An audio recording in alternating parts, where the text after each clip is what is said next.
All right, everyone, we're live. I feel like there's so much time that goes between these now. I feel like it's been a month since we had a carnivore mastermind, but it's only been 2 weeks. And we're happy to be with you all this evening on a Thursday here in the United States, various time zone, different times across the country and the world. But we've gathered together tonight to talk about our favorite carnivore recipes of 2024. I think this is going to be really fun because I'm kind of in that mode of reminiscing and reflecting on the past year. What have I learned? What's, the progress I've made? What were some of my things that I want to take into the next year? What are things I want to change?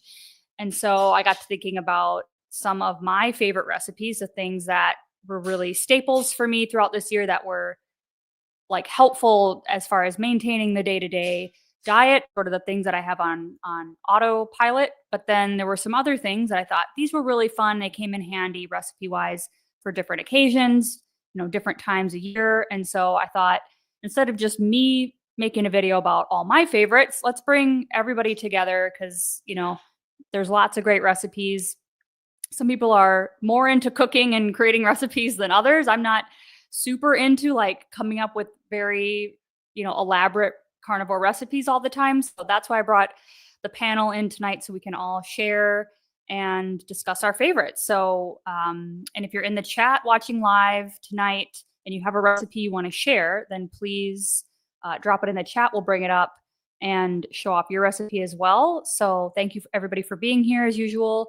And of course, if you're watching the replay, you can leave us a comment with recipes that you enjoy, or maybe whose recipe was your favorite tonight. So welcome to everybody. We may have another person jumping in. We'll see here, but kind of as usual, we'll just start out going around the circle. We'll start with Robin, Carnivorous Grandma, and I'll put everybody's names up here again because I always realize that they're not on.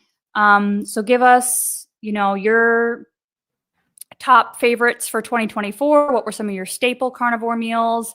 And what did you get all fancy with this year that you want to share as well? Hey, everybody. Robin Heron here. I'm your Carnivorous Grandma, and I'm super happy to be able to be here with Carnivore Mastermind tonight. This topic is so huge because I have so many favorites of food. But one thing I can say about carnivore way of eating is it's so simple. So, I mean, everything that I'm cooking takes me literally 15 minutes or less to prepare. So if I talk about my top favorite thing to do, it is to take a frozen steak out of the freezer, put it in the air fryer, and cook it. And it comes out perfectly cooked in like 8 minutes, 10 minutes, depending on how you like it. That's like the most simple thing ever. I actually did this same thing with a chuck roast. Now, chuck roast is also one of my favorites. And I took a frozen chuck roast out of the freezer, put it in the crock pot, put a stick of butter on it, let it cook, and in 5 hours I had a meal. So the simplicity is really, it cannot be beat. It really just cannot be beat. So most days my meals are like that. It's like throwing a pan of bacon in the oven and, having bacon and scrambled eggs, or a steak or burger patties, something like that. So my favorite thing about the way I've been eating is how simple it's been. But there are a couple of recipes that I want to call out because they're just really, really good. And we were just kind of talking about it in the back. And one of them is Carnivore Quest's Cassie's chuck roast recipe. And it is like 3 pounds of chuck roast, 3 cups of water, 3 hours in the oven. And it comes out perfect and it's super delicious. And so if you like a lot of juice with your meat, that recipe is really, really good and super simple. You can put it on, like I'll put it on before I go to church. And when I get done with church, I'm coming back and it's ready. It's really simple and it's also super good. And then the other one I want to really call out today is there was a recent recipe that came out from Chris Cooking Nashville he did a version of carnivore bread, and he turned that into stuffing. So for the holidays, one of the big things that my family always has is stuffing, and I always used to make it. And so I thought I would try his stuffing recipe, and it was so good, you guys. I did a video on it. I'm trying to think, did I put that video out yet? I'm still working on the video. I'll try to get it out for Christmas. But it's more of a ketovore dish because it did have a mirepoix in it, which has like celery and bell pepper and onion. I can't eat those. I found that out after I ate them. But it had such a good taste. And so, there are certain like recipes, because I love to cook. I love to take other people's recipes really and modify them and make them my own. So I took Chris Cooking Nashville's recipe and I added sausage and bacon to it. It was so fire. It was so good. So that was excellent. So it was a carnivore. It was really a ketovore stuffing, but you can make it carnivore by leaving those veggies out. And I think if I make it again, I will leave the veggies out because I found that I can't really tolerate the vegetables. And so it was really, really, really good, you guys. And I really enjoyed it. So I've enjoyed a lot of recipes. I had a lot of fun with the relays that we did this year, and Christie and Nia were both part of those relays. Those were so much fun to just play with the food and figure out how to take somebody else's idea, the basic idea, and then somebody else add on. So those recipe relays were a lot of fun. And I've really been enjoying my way of eating. I'm so happy with it. I've not been missing anything. And I basically like basic food almost every single day. So I'll leave it there. Thank you, Nia. Yeah, and we're definitely going to talk about that relay, but I'm going to let Christy since it's her brainchild. But Bruce, what are your thoughts? Well, I've been doing a lot of thinking about cooking. Obviously, it's Chris has been Chris Cooking Nashville has been a real inspiration for me. Just getting in there and cooking things, and I married a Cajun gal, and she prides herself in her cooking, and so I've learned a lot through Chris and Food Network, and a lot of things, little things, little skills, why things happen with the food when you're cooking. One thing that I've done this year, and my favorite dish that I've done is on. I've heard a lot of people talk about, okay, I get tired of eating hamburger meat the same way every single night, just ground meat, or hamburger patties. That's it. I've learned kind of a carnivore hamburger helper type dish with you take a pound of ground meat, a cup of 2 eggs, a cup of heavy cream, and let's see, and some shredded cheese. I use Swiss. Never been a big fan of cheddar, but you brown the ground meat really well, and then you throw in the rest of the ingredients kind of one at a time, and it turns out really nice, really good. You let it bubble for a little bit, and it's comes out pretty good.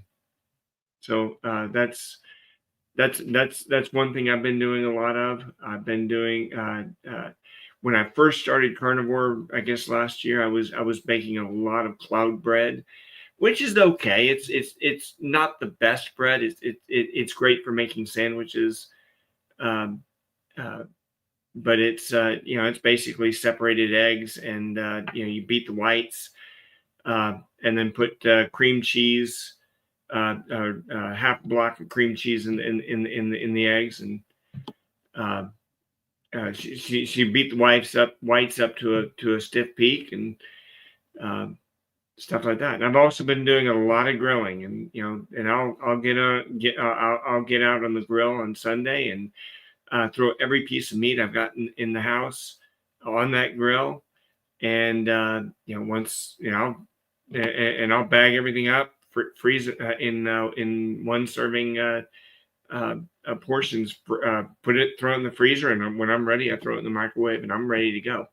So uh, yeah, there's no shortage of ideas for carnivore, and especially like if you watch um, oh geez, um, the gal from Canada.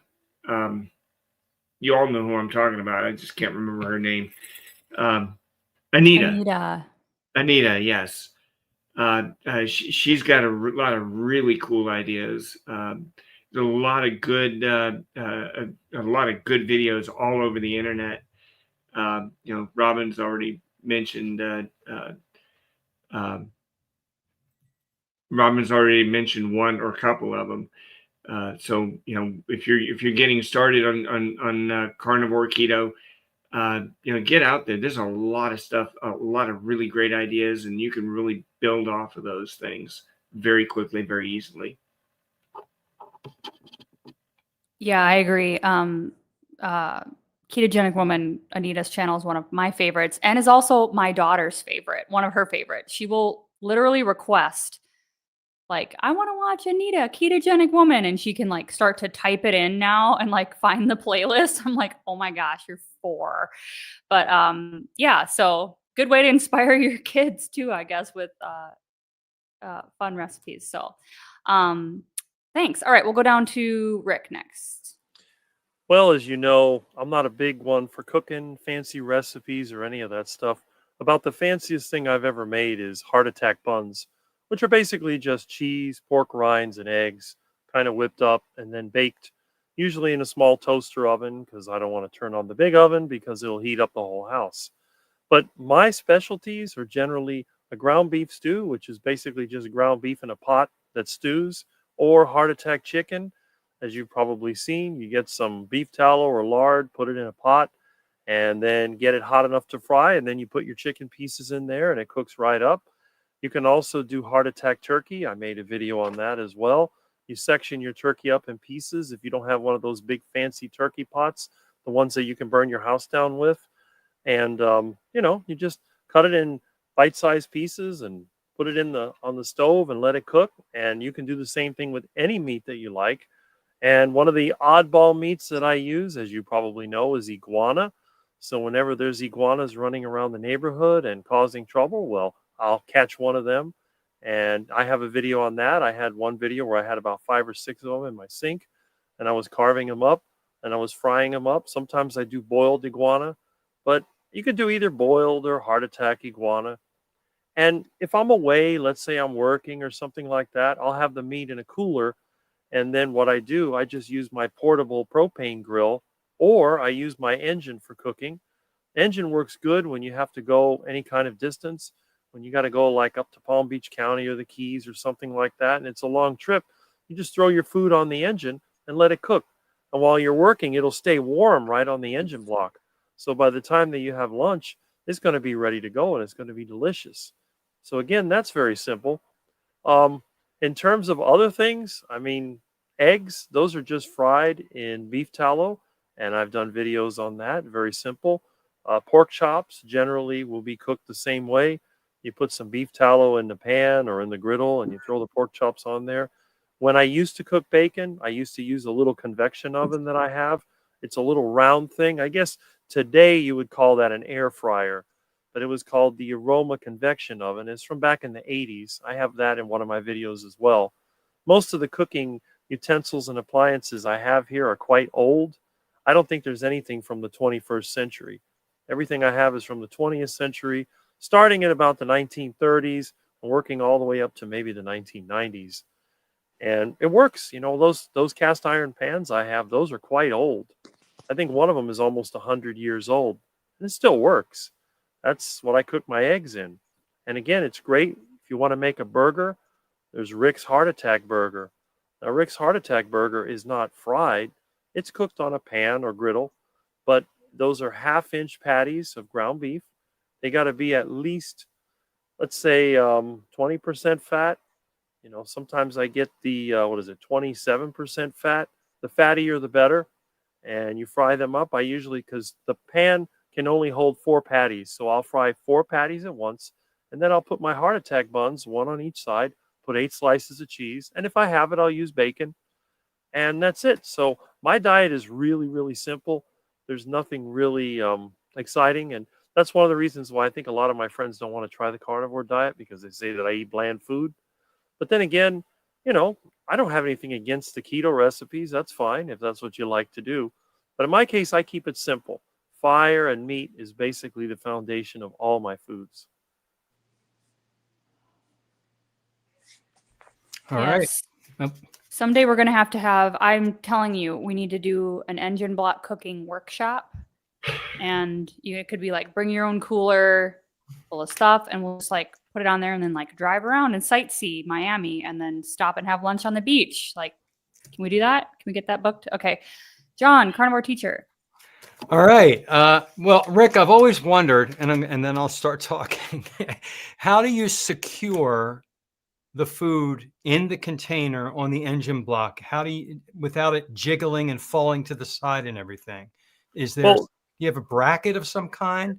It depends. I do have a custom-made bracket that I use on my truck. It's attached to the pot, but when I'm doing it impromptu, I actually made a video of that, and that was one for people that were trying to do it with what they had laying around. I used a coat hanger and some aluminum foil, and I tied the coat hanger to one of the injectors on my engine, and then wrapped the meat with the aluminum foil. And you can put paper in there if you don't want the meat to come in contact with the aluminum, but it doesn't really get that hot. I don't think there's really that much of a risk, but that's how I do it.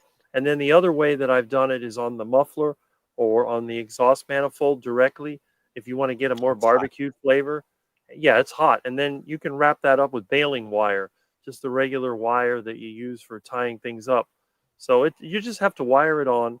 If you're going to do like a large piece of meat, the other option is, if you're using a gasoline engine, like all my stuff is old, you can actually set the container on the intake manifold and then lash it around the carburetor, or you can even attach it to the air filter. But with these new cars now, I don't know what you would do, because no space. Everything's so jammed in there. Yeah, and they use a plastic air box, and the intake, the throttle body. I mean, I don't know if you could do it that well with the new cars, but with the old cars, I got it down to a science. I can show you exactly how to cook a beautiful meal on a 69 Charger, a 1990 F250, or even my van, my 98 van. I've already cooked on that.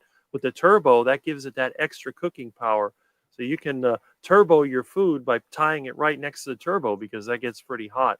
And contrary to popular belief, no, your food's not going to taste like engine oil, because if you use the right container, unless you're driving the biggest piece of junk in the world that's smoking like crazy, and then that's a problem. But there's actually a video from Gordon Ramsay where he cooked his meal on the engine. And there's a couple other people that have done it too. So I'm not the one that invented it, but I guess in the carnivore community, when you think of cooking on the engine, it's me. You're the one that's making it popular. All right, ladies and gentlemen, I'm John Laspina. I'm the carnivore teacher on YouTube, and I'm going to go through a few things.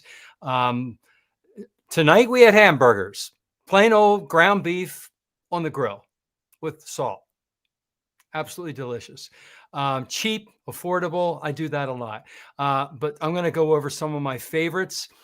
My absolute favorite that I'm loving to death, and I hate to jump the gun on Christie because I know what she's going to say, is picanha and standing rib roast, prime rib, and a cowboy ribeye, those big ribeyes with the bones sticking out that are really thick. Okay, so they're all three of the things I mentioned are basically roasts. They're thick. And we purchased a wireless thermometer that connects to your phone.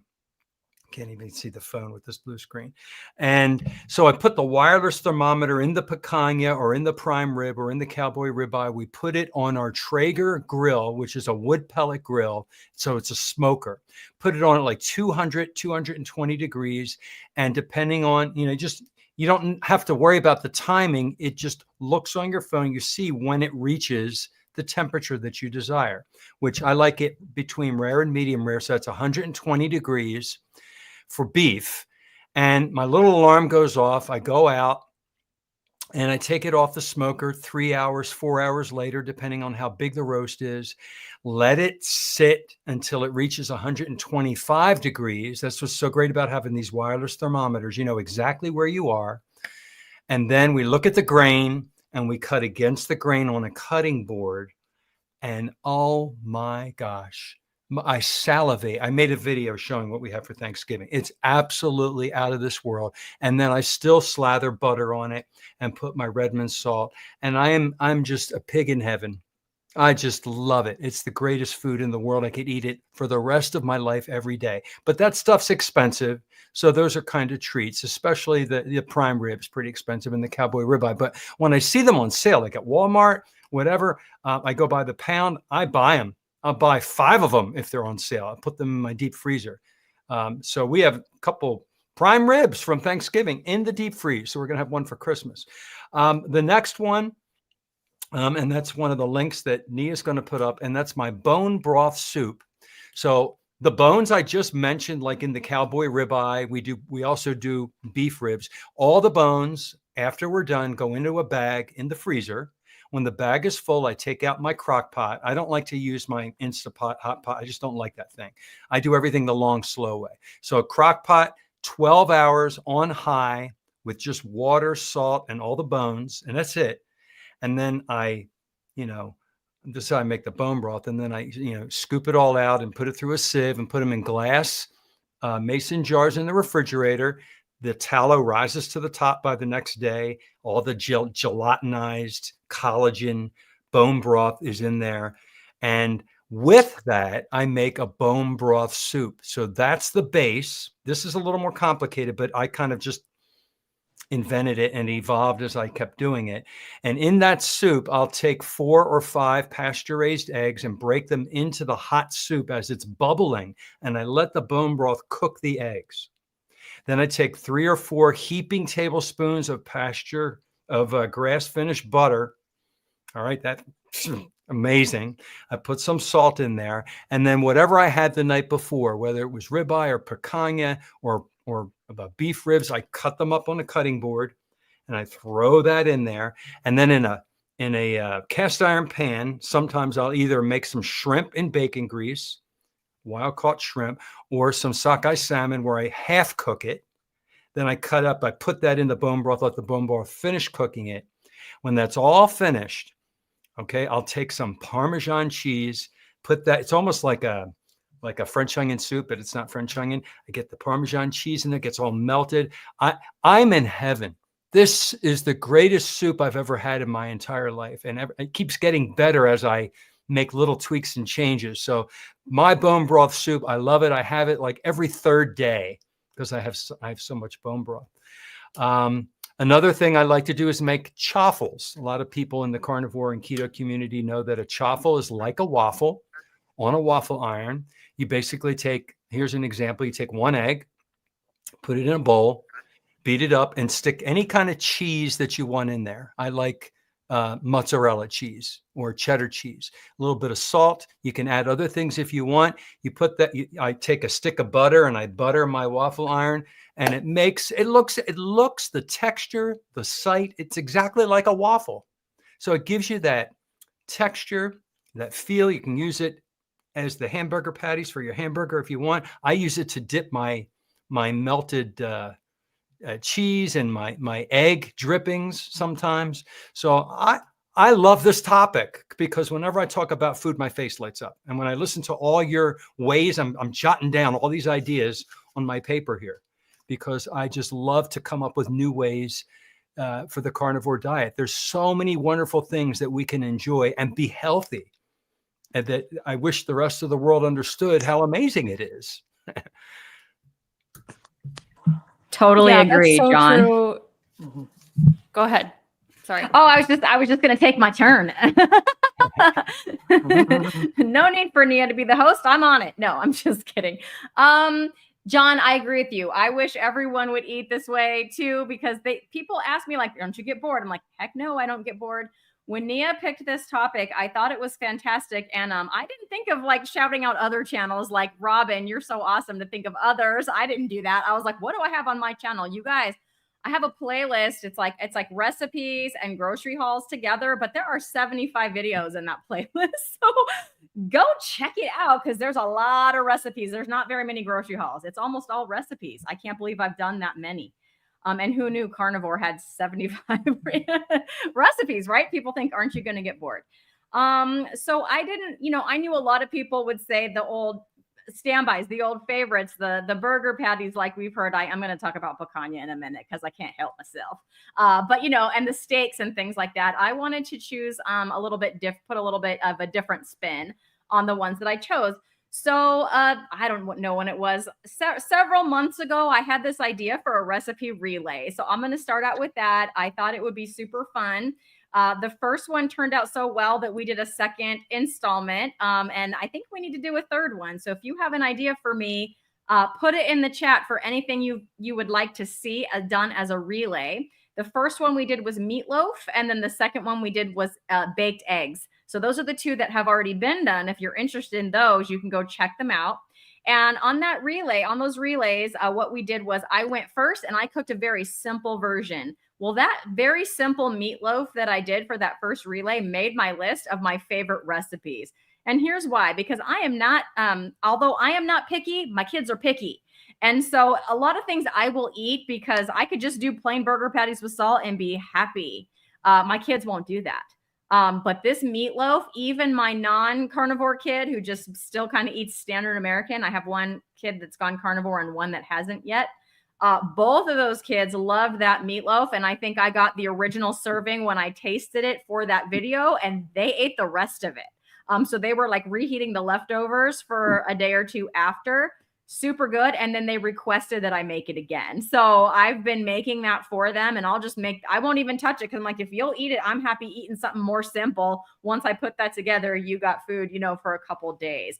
But even the simple version, and Robin did a version and Nia did a version. I think I saw Ellie in the chat. She did a version. So if you want to do a more complicated version, each person in the relay added something, or even I think we had a couple that weren't even meatloaf shaped because they changed the form or the shape of that recipe.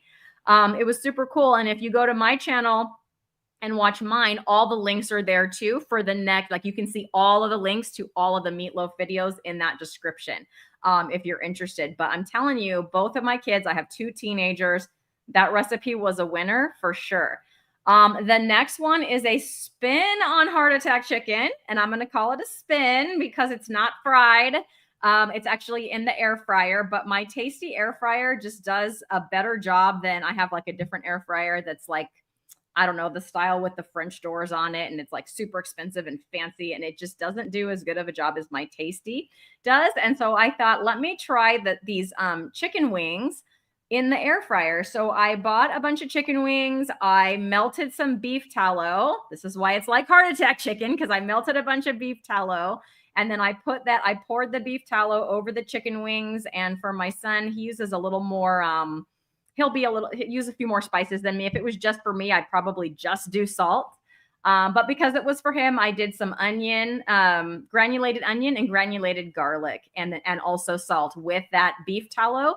And then the beef tallow, it does a beautiful job of helping all those spices to stick to the chicken. And then when you put it in that air fryer, it gets super crispy because of the beef tallow. It's delicious. Again, I think the first time I made it, I thought, well, I'll eat half and save half for Zach. No, I ate them all. Zach got 0. 0 chicken wings. But the next time I made them, I said, these are all for you. And he ate all 7. It was 7 chicken wings, not party wings, like full-size chicken wings. And he ate all 7. And he's not a big eater. He eats, but I mean, like to eat a big meal, he would rather eat, smaller amounts. He's never eaten 7 pieces of chicken in one sitting. He ate all 7. He didn't leave any for me. And I was like, I'm fine with that because I ate them all last time. So that one is a winner. I've made that multiple times. And I think Nia has put links to all of these down below. And I don't think you have to have a Tasty air fryer. That's just the one I have. And it does a great job. The next one I want to talk about is one I did a while back with my friend Lori. We did a short series of videos, and it was basically like, hey, if we can do it, you can do it. It was called Cooking on the Fly with Christie and Lori. It's like, we don't even know what we're doing half the time, but we're going to put this stuff together.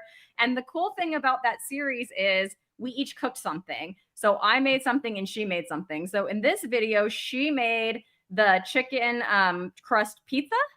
And then I made the garlic cloud bread to go with it. So I think it was Bruce that talked about cloud bread. I actually really enjoyed the cloud bread because, yes, it was the egg whites with the cream cheese, but we brushed, like heavily brushed, like brushed is maybe poured is a better word, butter on the top of that with a little garlic in there. And it was delicious. And I know in that video, you'll see at the end, Lori's, I think, grandson was staying with them. And he's just like Standard American Diet cake. He couldn't tell that that was chicken crust. Like he was like, this just tastes like pizza. And he was just eating it. And I know too, my husband and both of my kids really, really enjoyed that pizza and garlic bread. So I don't get that fancy for myself just because, yes, it was some work. But if you have some picky kids, that one was a winner. Another one is, of course, picanha. You're not going to hear about any recipes or what Christie's favorite food is without me saying picanha. And so my picanha, John puts butter on at the end after he smokes it. I put butter on at the beginning. So I usually keep it as a roast. As John said, it is a roast. And I just I soften some butter and just slather the outside of that with butter. And then I sprinkle it all around with Redmond's hickory smoked salt. So John actually has a smoker. I don't, but I do use smoked salt to get a little bit of that flavor in there. And then depending on the weight of the picanha, you put it in a really hot oven, 500 degrees for 5 minutes per pound. So if it's 3 pounds, that's 15 minutes. And then you turn off the oven and you just let it sit in there. The oven will gradually cool off. Don't open the door and let the heat out. Just let it stay in there. And probably if you had one of those meter thermometers, that would be helpful, but I don't. And I've just kind of figured it out for my oven. So for me, it turns out perfect every time. But that is an absolutely delicious way to eat picanha. Lately, because I've wanted picanha during the week, like I'll make that on the weekend because it's easy, but it just has to sit there for a while. And I don't want to wait that long on a weeknight. I've been cutting the picanha into steaks and then just putting them in the air fryer like Robin was talking about, although they're not frozen, but oh my gosh, it turns out so good that way. And my son's been enjoying them that way too. So I think I'm going to do that for dinner a little bit later. And the last thing I wanted to talk about was my son, who at the time was 15. He's now 16, who is very picky and has texture issues. He went from Standard American Diet to Carnivore Diet. And he just did that like with the flip of a switch in February.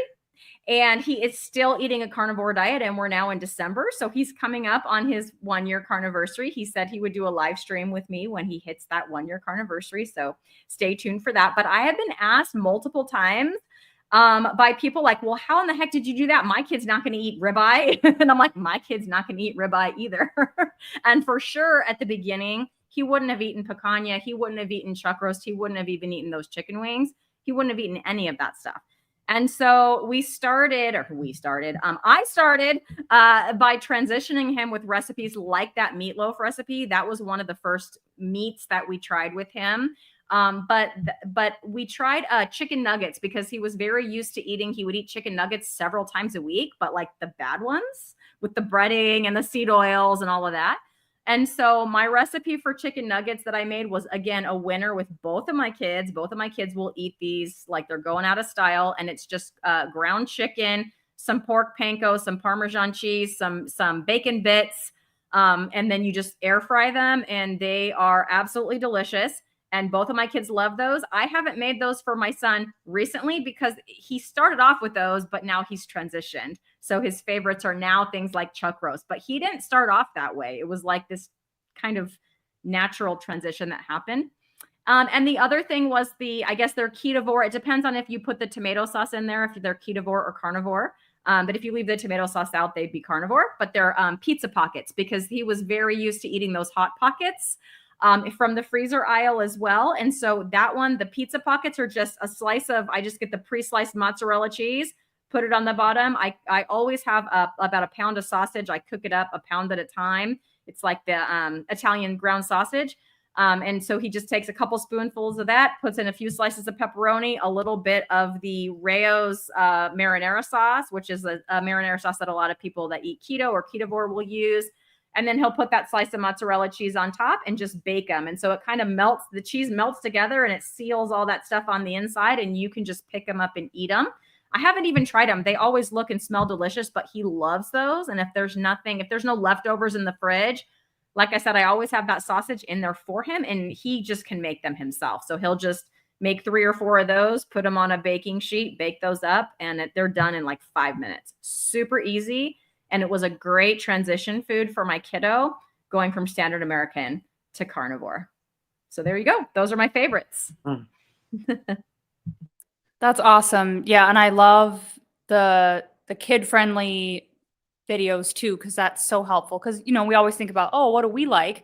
But if you've got a family and you've got picky people, or you're trying to, maybe not have them be like strict carnivore 100% of the time, like, there's some other recipes that are definitely needed. So those are super helpful. All right, Papa Carnivore. Okay, so are you all ready to hear about Papa Carnivore's world famous French Brie burgers? How's that sound? Anybody like Brie, French Brie, real Brie cheese? No? Oh, Nia? Oh, I see Robin.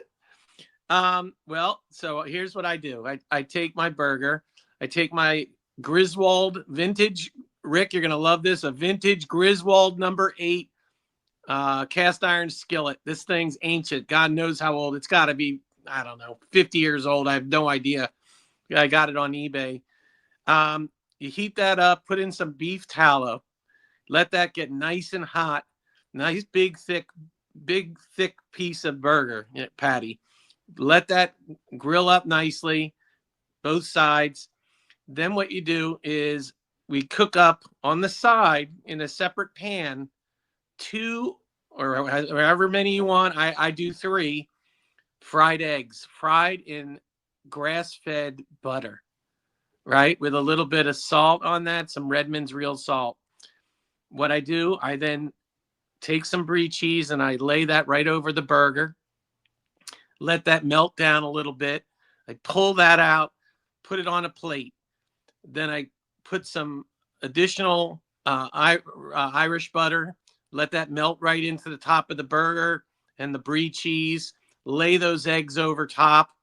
You've never tasted anything like it. That cheese melts underneath the heat of the eggs. Unbelievable. And I use a fork and a knife and I cut it just cut it right up. And I love to mix all the, I make the fried eggs like medium over so that they're, the yolk is still, liquid to a degree, but I like the white part nice and cooked. So that's a French Brie burger. The other thing that I like to make, and I know it's kind of boring, you guys have your picanha, so I'm going to talk about my T-bones. You guys all know my favorite steak is a T-bone. So I take, again, my Griswold number 8, put in my beef tallow, and I cook that, and I get it really hot. So, and I do about 5 minutes per side. I don't even use a thermometer anymore. I just kind of do it. I just kind of know by the consistency of the meat when it's done. But you crisp it nice and crispy on each side. I like the center to be kind of rare in the middle, but each side's real crispy.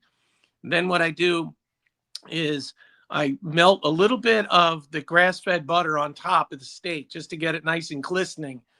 Then I take the Malden smoked sea salt flakes, which I love, and I sprinkle that on top.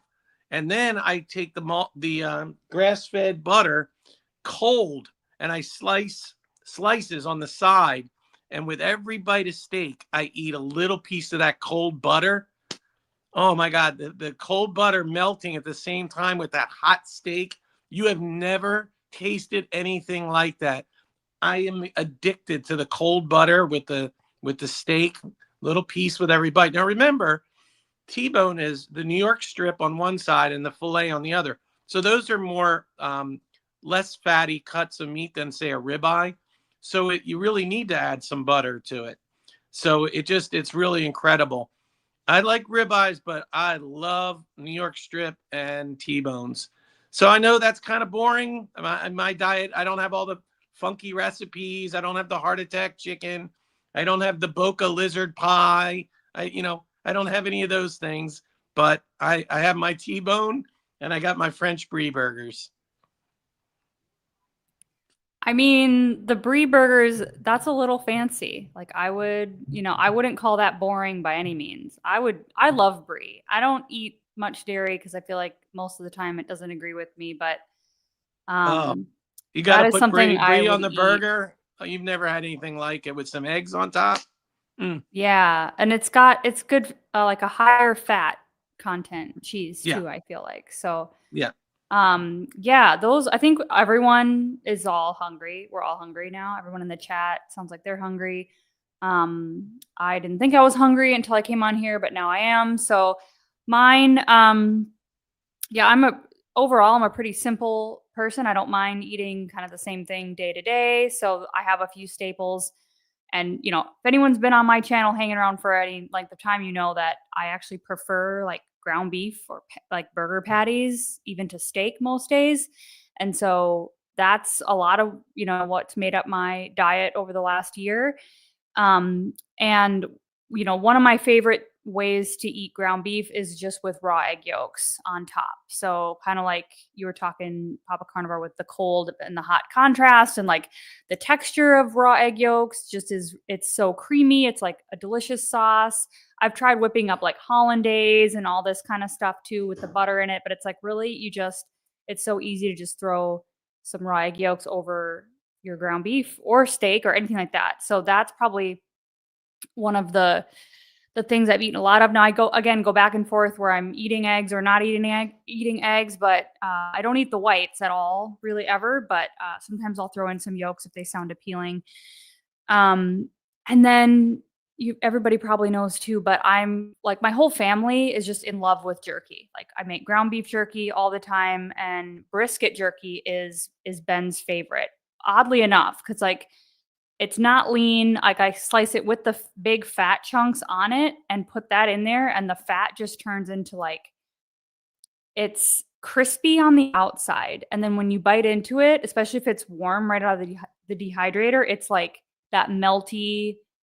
It's like eating like some kind of how chocolate would sort of like the crispy outer shell and like the inside would be like oozy and yummy. That's what this fat is like. And if you put the right amount of salt, it's like literally there's like a bliss point, I think, for that salty like brisket fat that's crispy on the outside, super like delicious on the inside. So everybody in my family loves the jerky. So I'm constantly putting things in the dehydrator. It's probably my number one used appliance. The close second would be the air fryer. I love, like was already mentioned, chicken wings in the air fryer or chicken thighs. The skin on chicken thighs, I will usually get those because they're nice and fatty. Or if you really want something affordable, the whole leg quarters. You can get like a bag of whole leg quarters for like, I don't know, $1 a pound, $1.29 a pound. Sometimes I see them around here. And that's all the skin, all the bones. So you can take the bones and recycle them into broth later. You can fry the skin separately if you want, and make little crispy chips. You could make shredded chicken and turn that into a bunch of stuff. So that's a super affordable kind of staple meat that we do. And I know it's not like the best quality ever, but it's there as an affordable option too if you need it. And I think it's delicious. So those are things I eat a lot. And from the pork side of things, I love ribs. Like I love putting ribs in the slow cooker. It's so easy, and then finish them in the air fryer. That's kind of been my combo, because or you could put them in the oven and then broil them to get them crispy on the top. But especially since I'm not adding barbecue sauce or a rub with sugar or any spices to them at all, I will just let them cook with some water in the slow cooker, and then cut them up and throw them in the air fryer and either smother them with butter or tallow, and then they get that nice crispy crust on the top with salt, and they're absolutely divine. So those are probably the things that really have gotten me through the year, affordable and easy. But then I have a kid too, and I have a partner who is, eats a lot of meat, but he doesn't eat 100% carnivore. And so sometimes he looks at me and, and it's like, we're having ground beef again. Like, can we have, something different? And so, I'll try to throw in some of these creative things every once in a while. And that's where the recipe relays really helped me out this year. So shout out again to Christie and for that idea. That was an excellent idea because it just kind of forced me to get a little creative and say, oh, what can I, change here? How can I change? Even changing the form of something, the way you make it in a muffin cup versus a loaf pan or a meatball, it's just like that can change the way the meal feels and how you can kind of garnish it for other people. And so like that was really helpful. So I listed a couple things. Breakfast crepes was something that I learned to make this year that again is like very versatile. It's just egg whites and grass-fed beef gelatin that you can buy on Amazon in a little bag. And you just mix that up and it kind of makes it really easy to create like a very thin crepe in a pan. And then you just fill that sucker with cheese or leftover ground meat, or I put some fruit in there for my little one, like sausage and berries, I think, sausage and strawberry and cream cheese or something I did with hers. And then you just roll them up and it's like, a little toothpick Sunday brunch fancy thing that you can throw out there that just makes you feel like, oh, I'm having something different. So there's, I think I linked that one. I linked my ground beef jerky video in case anybody hasn't seen it. It's so easy. And that is a huge staple here. And then really the thing that I kind of splurge on or will throw out there and do, spend a little extra time or money on is seafood. Because I really like seafood and I like good seafood. So, sometimes if we go out, that's what I'll get is like, raw scallops or raw oysters or something I will drop a little bit of money on from time to time because it's not something I can really make at home too easily. But at home, I like to cook scallops or shrimp or we like fish here too, like a nice wild caught salmon with the skin on. So those are the things that I will, throw in that are still pretty easy to make. And adds, more well-rounded nutrition too, I think, and a little bit of palate change for the palate sometimes. And then there's so much you can do with seafood too. You can make, a butter sauce. You can do cheese, like things like that to make it interesting. So those are probably my top favorites. Let's see, what else did I write down? I think that's it. So yeah, I threw a question out here. I thought, if anybody in the chat would answer this, where did it go? Did anyone answer it? Because, we've got all this variety, all these different amazing recipes. But if you were stranded on a desert island somewhere and you could only eat one carnivore meal, it could be any recipe, fancy, simple, expensive, not expensive, one meal until somebody found you and rescued you, what would it be? Can I answer for Christie? Can I answer for Christie? I know what it is. Picanha. You can say it at the same time. It's got to be. And for me, it's a T-bone. Really? Okay. Yeah, I don't have a banner. I don't have a picanha banner like you all do on Tuesdays, so I'm not prepared for that. But yeah, what would you all say? What's your number one favorite thing to eat? If I was on a deserted island, it would be fish. I would be hunting fish. I would build a fire and I would cook. I would be very happy and content eating fish and the skin off the fish. I love fish skin. A lot of people skeeve that. I love it. I love fish skin. I'm like you, Nia. I didn't even mention that. Love shrimp and scallops and anything I can get my hands on. I love oysters. Oh, I'm salivating thinking about it. Don't get to eat that too much, but Pete knows how much I love seafood because when we met in person for the first time eating seafood. A chance meeting. Yeah, that was fun. In fact, John was the first carnivore I ever met. Oh, wow. I'm honored. Yep. And I met your mom, too. We got to get her on board. And guess what? I forgot to tell you, John, for the past month, she's been doing keto. Oh, good. I'm glad. So she's almost carnivore. I mean, she's doing really well. That's great. She's going to notice a difference. 84 years old. God bless her. She looked I would say 60. Really Yeah. healthy looking woman. Yeah. Anybody else? Rick, what would you have if you were stuck on a deserted island? Well, a tropical island. Well, Yeah. I guess it'd be full of delicious iguanas and There Muscovy you go. duck. But not. I mean, I like seafood as well. I mean, if there was cattle on there, I would definitely go for Yeah. beef because, I'd like to have steak every day. That seems to be the meat that agrees the most with me. But hey, if I was on an island and all they had was iguanas, I could deal with them. The only problem is, where am I going to get the beef tallow to cook them in? Mhm. So I'd have to have boiled iguana every day. Probably dig up some mussels. And the one thing I never did in Florida, you guys got to tell me, you Florida people, if you've ever done it, is go scallop diving. Like you can go on like with a guide and and a snorkel, and they'll like take you down and you can go dive for scallops and then eat them. And I was like, that sounds like a super fun thing to do, but I never did it. But I know a couple people that did while I lived there. I've never done it. I know people that do. They get conchs down in the Keys. They're all over the ocean floor, and it's so cool to see them in their natural habitat. And scallops. So, I mean, a lot of people don't know what the scallop shells look like. They only see scallops on the plate. They're so good. I don't know how it would work with spearfishing. I mean, that would be another thing. My big concern being on a desert island, how are we going to refrigerate beef? There's that. Well, this is totally just, you have a refrigerator, someone's hunting for you. You just have to choose one meal. So like, what could you eat on repeat and never get sick of, basically? Ground beef. See, I'm a big fan of ground beef in many forms. So Ground beef is great because it has the fat built in.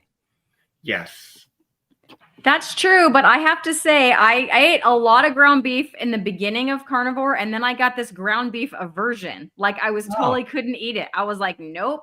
And then I didn't eat any for a long time. And then that's part of what gave me the idea for the recipe relay. Cause I'm like, how can I bring ground beef back in a way that's not going to gross me out? And it was that meatloaf that did it. And I'm back to it now. Like I could totally eat a ground beef bowl, a power bowl or whatever, and be fine.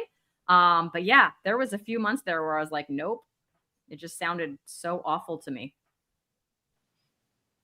So Tharty, I dislike the metallic taste of most organ meat. I don't know what it is. My body doesn't like it, but I have found that I do enjoy cod liver. And I get cod liver in the cans that come in its own cod liver oil. So I have cans. I have a couple a week, like 1 or 2 cans of cod liver a week. I just love it. I have it with my eggs. I don't mix it in the eggs. I have it on the side. It's creamy. It's delicious. I don't have an aversion to that. Any of you guys do organ meat at all? I get the liver through, like, if I have some Braunschweiger or a liverwurst, I like. But I don't like just liver. Deli chop, chopped liver, like Jewish deli chopped liver is very good. I guess they use egg and onion in that. But I can't just eat the raw, Now I do I don't know if this is considered organs, but the chicken gizzards and hearts. Yeah, I don't know if that's considered organ meat, but I love those. Yeah, chicken heart's pretty healthy for you. Yeah, I like a good pate. I've always kind of liked that. And it's kind of hard to find, without onion or a bunch of wine and, all that stuff in it. But actually, Ben, where he works, they make oh my gosh, I want to say goose liver, but maybe that's wrong. They make a special pate because he makes sushi, but it's like these super fancy, like decorative, crazy 9 ingredient pieces of nigiri. So it's like one has pate on it. So they make it in-house. And he said it's just liver and salt. And I think maybe some cooking wine or sake or something, but obviously the alcohol gets cooked off, but it's so I think it's 3 ingredients. So I'm like, maybe I might try some of that. sometime.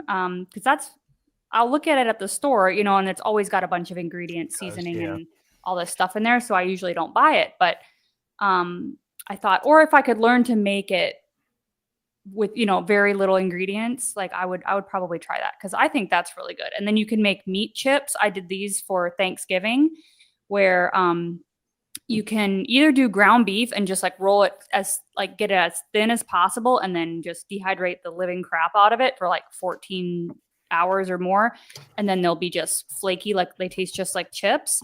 Or I kind of cheated and got just roast beef from the deli, sliced thin, and threw that in the dehydrator, and they came out great with just a little extra salt. They were super crunchy like chips. You could make a sour cream dip or a cream cheese dip or a pate or something like that, and use those as the little scoops instead of crackers or veggie chips or whatever. So yeah, isn't this amazing? Like there's literally all kinds of things you can do. And you go into this thinking, oh, I'm so limited and I can only eat meat and that's it, but it's like, really, you can get very creative if you want to, and you can find fun things to substitute for holidays. And that's kind of the time we're in. And so that's the other reason why I wanted to do this episode during this time, is to kind of just give everybody some ideas. And like I said, you think, oh, carnivore, right? There's 5 options. But I remembered some things just going through listening to all you tonight, that it's like, oh yeah, I could do that.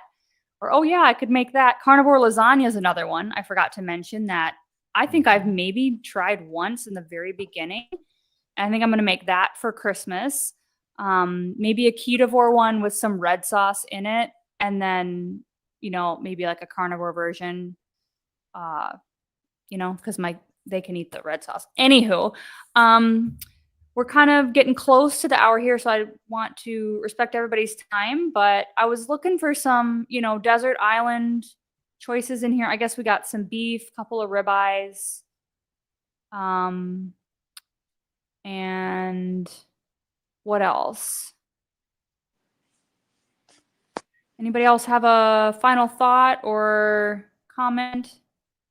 Oh, here we have, somebody who enjoys Cranky Carnivore Cutler. We had Fried Cami. chicken for visits She was on last night. She is known for canning and jarring all of her food and preserving. So she would survive on this deserted island better than all of us.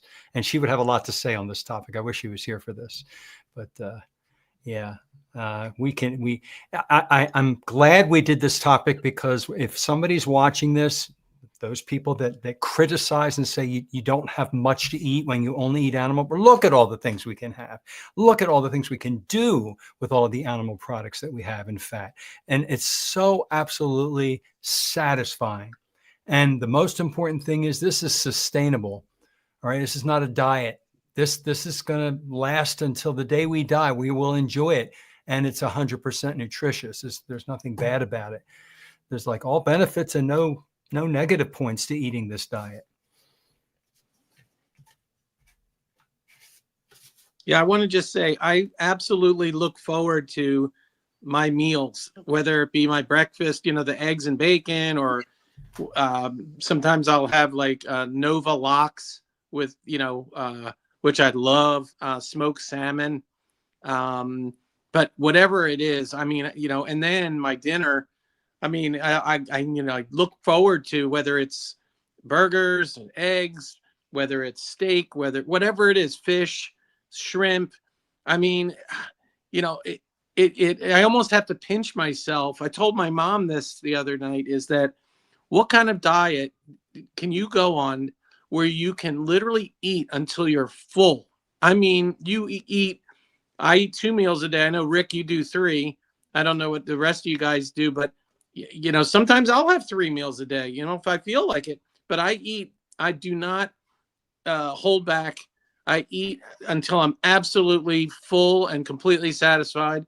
And I eat all the things that I just absolutely loved, not only as a kid, but I always loved eggs. I always loved bacon, sausage, whatever. I always loved seafood. And I always loved burgers, and I always loved steak. So for me, I'm in paradise. All I need is an iguana.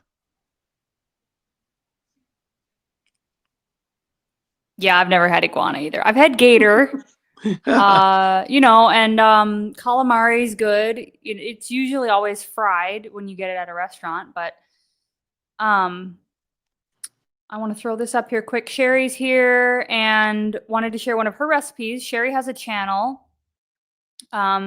So I will leave this. I'm looking for it right now to put the link in the description. So you can make bread out of egg yolks and ghee, and it's amazing. So thanks, Sherry, for sharing that. And I will throw that link in the comments as well.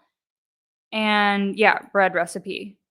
So, you know, I have just saying, I've never had luck with these bread recipes. I just feel like even the cloud bread and stuff, I whip the eggs. I even tried the cream of tartar once and it just falls flat. And they come out like, you know, they like might be a little poofy for a minute, but then they're just like, wah, wah, wah, and I just can't ever get it right to where it's good. And my kid kind of is like, she'll literally go like, "It's good, Mom," and then run away. And I'm like, "No, you don't like it." So I need to work on those. Maybe I'll try. I haven't tried that one yet, egg yolks and ghee. So we'll see. Okay, and then we have some jokes. Is this a joke? I don't know.